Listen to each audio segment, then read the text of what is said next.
Nakuha ang mga gamit ni Catalina Cabral ang NBI sa Ayon Hotel na tinutuluyan niya sa Baguio. Ngunit napag-alaman ng Billionaire News Channel, hindi basta-basta ang hotel na ito. Ang detalye sa eksklusibong politiko update ni Hannah T. Naglilitawan ng mga pangalang natuklasan ng Billionaire News Channel matapos ang pagkamatay ni dating DPWH Undersecretary Maria Catalina Cabral nung siya ay nahulog sa bangin sa Tuba, Benguet.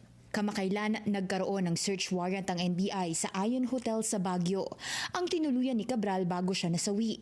Sa pagsisiyasat ng BNC, natuklasan naming isang Ralph Robintan ang may 99% ownership sa Potiel Resort Management. Ito ang kasalukuyang nag-ooperate ng Ayon Hotel. Kasama niya si Rochelle Joy Viernes na may 1% ownership. May isa rin kaming nakuhang SEC General Information Sheet na dated August 15, 2025 at nagsasabing corporate secretary si Tan ng Potiel. Si Tan ay isang Baguio-based businessman at owner ng Big Boss Cars, isang vehicle sales and auto services company. Ayon sa aming mga source, kilalang political ally ni Benguet Congressman Eric Yap si Tan.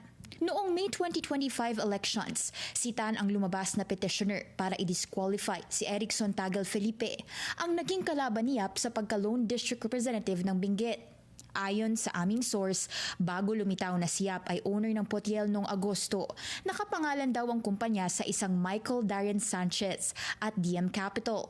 Sa SEC documents ng DM Capital, pagmamayari ito ng pamilya Sanchez, kabilang si David Sanchez, ang una nang nag-deny sa BNC na siya ay may kaugnayan kay Cabral.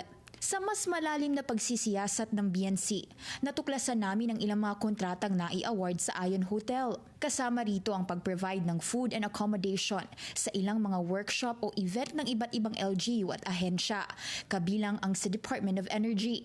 Una nang inilantad ni DILG Secretary John Vic Remulla sa Billionaire News Channel na si Cabral ay dati na raw beneficial owner ng Ayon Hotel. Pinangalan daw ito sa di umano'y partner niya at itinransfer sa business associate ni Eric Yap, kung saan si Yap ay pinaniniwala ang beneficial owner din ng hotel. May mga papeles daw si Remulla para patunayan ito. Yan ay sa kabila ng pagtanggi ng legal counsel ng Ayon Hotel tungkol dito. Sabi ni Attorney Enrique de la Cruz, ang abogado ng Ayon Hotel, false at misleading daw ang mga pahayag na ito dahil wala namang direct o indirect involvement sina Cabral at Yap sa nasabing hotel.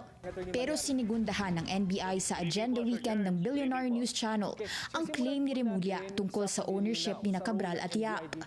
Parehas din po. Although we'd rather get certified 2 copies of the documents para magkaroon kami ng kumukusubing impormasyon tungkol dyan. Kamakailan naghain ng search warrant ang NBI sa kwarto ni Cabral sa Ayon Hotel at nakakuha raw sila ng personal items ng dating USEC bilang bahagi ng kanilang parallel investigation. We confirmed that several items were seized and confiscated, mostly personal effects. But we'd rather not give any enumeration because we have yet to return the search warrant to the issuing court together with the inventory of the items which are seized. Ayon sa aming source, natagpuan ang isang kutsilyo sa di umano'y bag ni Cabral.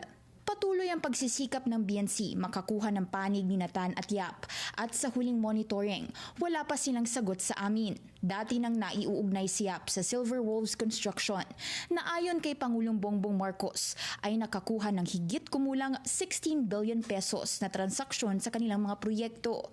Ito rin ang parehong kumpanyang naiuugnay sa maanumalyang flood control projects. Ayon sa Bureau of Immigration, bagamat may travel records nitong mga nakaraang linggo, nasa Pilipinas daw ngayon si Congressman Yap. Hannah T, Billionaire News Channel.